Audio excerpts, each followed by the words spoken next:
Selamat pagi, siang, sore, dan malam. Dalam video ini kami akan mempresentasikan mengenai UTS Rekayasa Ulang Bisnis kami, yaitu proses bisnis toko Sifun. Jadi, anggota kami yaitu Edwin Charlie, saya sendiri, Steven, Andrianto, William Ali, Julian Adi Saputra, dan dosen pengampu Muhammad Ardian Syah, Eskom MM. Dan kita masuk ke bab 1, yaitu pendahuluan. Jadi latar belakangnya itu kita mengambil toko Sifun yang merupakan sebuah UMKM yang berdiri sejak 2017 yang terkenal oleh penghuni komplek Anggrek Sari dan menjadi sebuah UMKM terpercaya.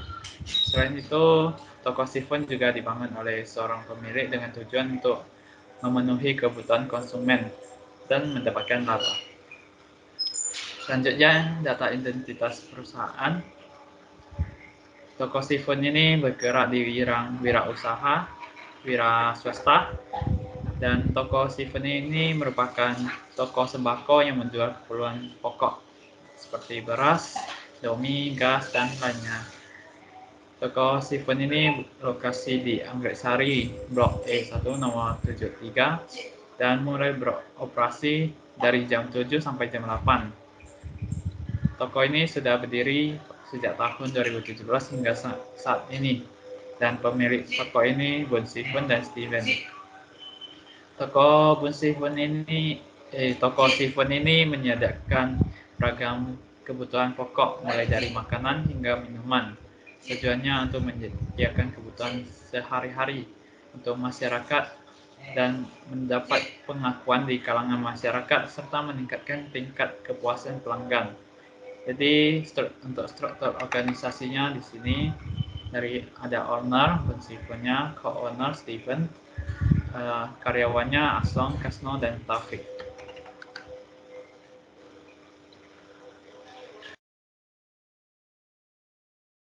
Bab 2 Pembahasan. Proses bisnis adalah sebuah rantai aktivitas berulang yang berhubungan secara logis yang menggunakan sumber daya perusahaan untuk mengelola sebuah objek dengan tujuan untuk mencapai hasil yang teratur. Di sini ada gambaran dari supplier ke stok gudang, lalu ke toko, baru ke tangan customer.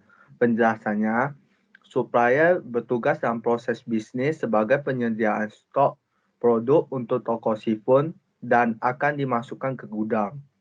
Stok gudang sebagai tempat menerima barang yang sebelumnya telah diorder pada supplier dan melakukan pengecekan dengan menjamin kuantitas dan kualitas barang yang dikirim oleh pihak supplier. Toko Sifun sebagai tempat penjualan berbagai produk barang kepada konsumen. Customer sebagai orang yang membeli sebuah produk barang dari toko Sifun. Klasifikasi proses bisnis menurut TOP.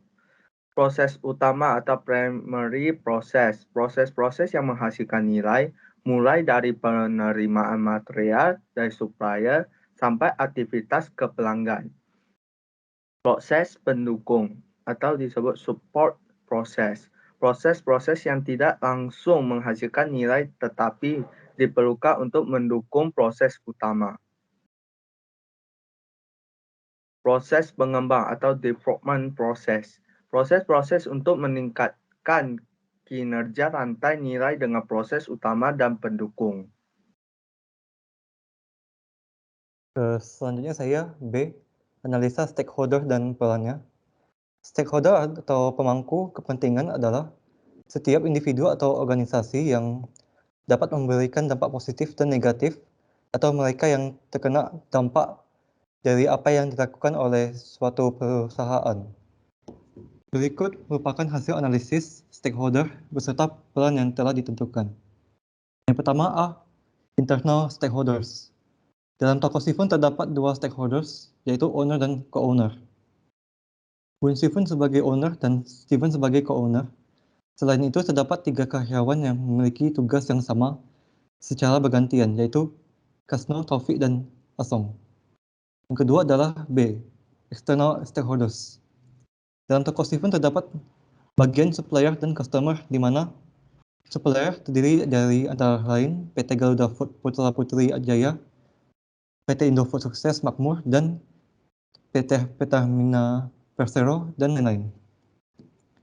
Di sini ada diagram stakeholder analysis. Di kategori A ada minimal effort, kategori B ada keep informed, kategori C ada keep satisfied, sama kategori D key player.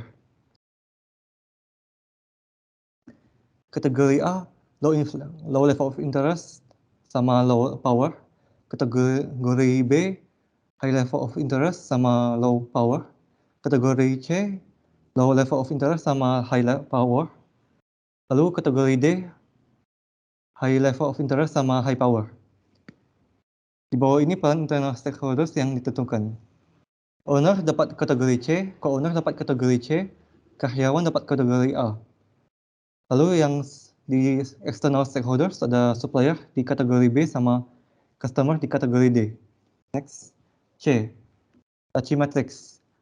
Laci merupakan suatu matriks yang efektif untuk membagi tugas dan tanggung jawab kepada para anggota dan matriks. Laci adalah suatu alat yang efektif untuk menjelaskan peran individu dalam suatu kelompok. Di bawah ini terdiri dari 4 matriks Laci, yaitu A. Responsible. Responsible adalah orang yang bertanggung jawab untuk melakukan tugas yang sudah diimbangnya hingga selesai. Lalu next, B. Accountable. Accountable yaitu mereka yang bertanggung jawab dengan seluruh tugas yang dilimpahkan kepada anggota timnya. Lalu C. Consulted. Consult bertugas untuk memberikan informasi seputar proyek yang sedang dikerjakan. Lalu D. Inform. Inform yaitu anggota yang selalu mendapatkan informasi tentang kemajuan dari proyek yang sedang dijalankan. Di sini ada pekerjaannya. Yang mengisi produk ke dalam gudang ada owner yang mendapatkan A sama I, co-owner dapat C, karyawan dapat R dan C, supplier dapat R, dan customer kosong aja. Lalu yang kedua ada mengisi produk ke toko dari gudang. Owner dapat A dan I, co-owner dapat R, karyawan dapat R dan C, supplier dapat I, dan customer kosong juga. Lalu yang ketiga ada berkonsultasi dengan sales untuk penyediaan suatu produk dalam gudang. Di owner dapat R dan C, co-owner dapat I, karyawan dapat I, supplier dapat C, dan karyawan kosong. Customer kosong. Lalu yang keempat melayani konsumen. Owner dapat A, co-owner dapat R, karyawan dapat R, supplier kosong, dan customer kosong. Lalu yang kelima ada pengiriman barang pesanan ke konsumen. Owner dapat A, co-owner dapat I, karyawan dapat R dan C, dan supplier dan customer dapat yang kosong. Lalu yang keenam ada proses pembayaran oleh konsumen. Owner dapat A, co-owner dapat R dan A, karyawan dapat R dan I, lalu supplier dan customer kosong. Lalu yang terakhir 7, membuat laporan keuangan. Owner dapat R, co-owner dapat R, lalu sisanya semua kosong. Baik, berikut merupakan value chain yang kami ambil. Jadi value chain itu adalah serangkaian kegiatan bisnis yang mana pada setiap tahapan atau langkahnya mampu meningkatkan nilai dari suatu usaha. Dan berikut merupakan gambaran model value chain pada toko seafood. Kami menggunakan tool Miro untuk membuat sebuah template. Lalu lanjut ke poin A, total quality management. Jadi kami sudah menentukan metode quality management. Pertama saya jelaskan dulu, TQM atau Total Quality Management adalah sistem manajemen kualitas yang berfokus pada pelanggan dengan melibatkan semua level karyawan guna melakukan peningkatan ataupun perbaikan yang berkesinambungan. Lalu masuk ke poin A, terapan quality oleh ISO 8402. ISO 8402 ini mendefinisikan manajemen kualitas sebagai semua aktivitas dari fungsi manajemen secara keseluruhan yang menentukan kebijaksanaan ke kualitas, tujuan dan tanggung jawab, serta mengimplementasikannya melalui alat-alat seperti yang pertama, quality planning. Perencanaan kualitas atau quality planning adalah penetapan dan pengembangan tujuan dan kebutuhan untuk kualitas serta penerapan sistem kualitas. Lanjut yang kedua, quality control atau pengendalian kualitas adalah teknik-teknik dan aktivitas operasional yang digunakan untuk memenuhi persyaratan kualitas. Masuk ke poin 3, quality assurance, jaminan kualitas adalah semua tindakan terencana dan sistematik yang diimplementasikan dengan didemonstrasikan guna memberikan kepercayaan yang cukup bahwa produk akan memuaskan kebutuhan untuk kualitas tertentu. Lalu masuk ke poin 4, quality improvement. Peningkatan kualitas adalah tindakan-tindakan yang diambil guna meningkatkan tingkat nilai produk untuk pelanggan melalui peningkatan efektivitas dan efisiensi dari proses dan aktivitas melalui struktur organisasi.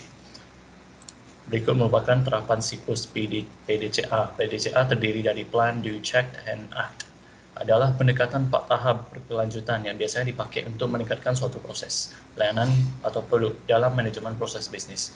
Berikut merupakan penjelasan dari siklus PDCA. Yang pertama ada Plan, mengidentifikasi masalah untuk merencanakan langkah yang perlu dilakukan dalam mencari solusi.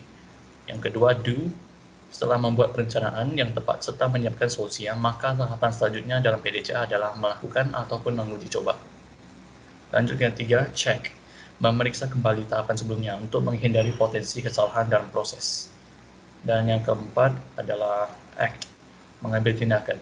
Jika peninjauan sebelumnya sudah mencapai target dengan hasil yang bagus, tahap akhir atau tindakan bisa dilakukan, dan siklus PDCA sudah dapat berjalan berulang-ulang.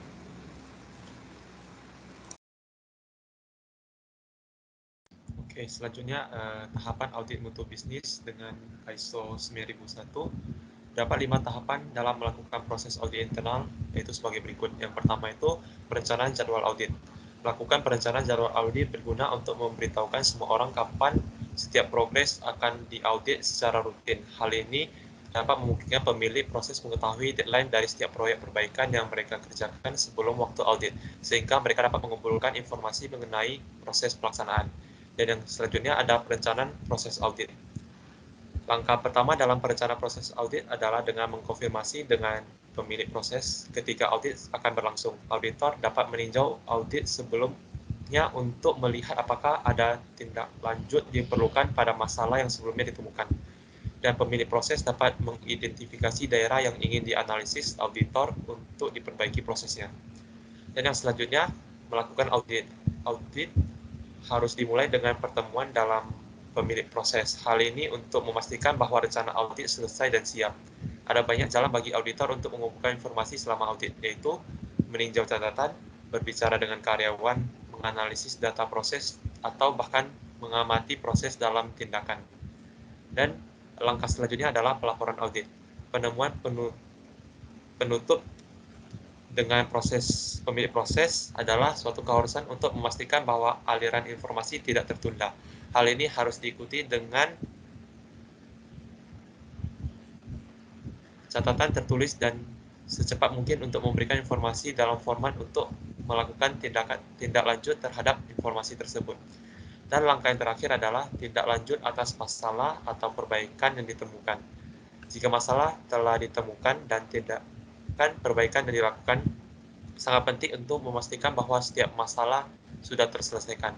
Jika proyek pembenahan telah selesai, maka perlu juga untuk melihat peluang perbaikan di daerah yang lain sehingga peningkatan kinerja dalam implementasi sistem manajemen mutu.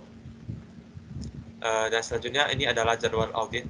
Pertama itu tanggal 30 Oktober 2021, auditornya itu Andrianto dan Edwin, dan auditinya itu Bun Sifun. Dan pada tanggal 11 November 2021, auditornya itu Julian, William, dan Steven. Dan auditinya itu Asong, Taufik, dan Kasno.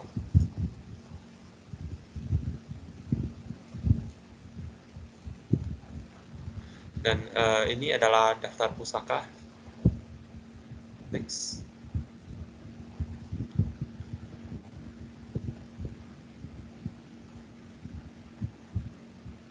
Dan ini berikut lampiran dokumentasi kami ke toko Sifun.